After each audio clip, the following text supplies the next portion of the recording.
Журналист Исаков өзүнүн YouTube каналында Азаттык партиясынан жогорку кеңештин депутаттыгына талапкерлердин Ош шаарынын Борбордук аянтында өткөн үгүт жыйынынан репортаж жарыялады. Тактап айтканда, Исаков өлкөдө шайлоо процессинде экскурсия өткөрүү шылтоосу менен Ош мамлекеттик университетинин педагогикалык факультетинин, Ош техникалык университетинин курулуш факультетинин окутуучулары административдик ресурсту кыянаттык менен пайдаланып, студенттерди шайлоого катышууга алып келишкендигин белгиледи. Маалымат текшерүү үчүн Ички иштер министрлигине берилип, материалдар административдик ресурсту кыянаттык менен пайдалануу беренеси боюнча каттоого алынды.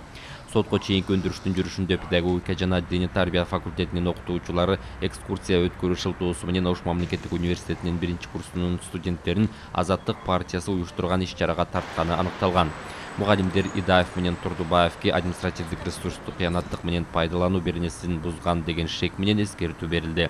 Билим берүү жана илим министрлиги жогорку окуу жайлардын ректорлорунан, орто кесиптик билим берүү мекемелеринин жана кесиптик лицейлердин директорлорунун катышуусунда профессордук окутуучулук курамын жана студенттерди шайлоо процесстерине тартуу боюнча кеңешме болуп өткөнүн жана андан баш тартуу боюнча сунуштар берилгени боюнча кат жолдоду. Мындан тышкары Ош мамлекеттик университетинин жана Ош техникалык университетинин жетекчилиги тарабынан жогорку окуу жайлардын күнөөлүү кызматкерлерине дисциплинардык жаза чаралары колдонулду.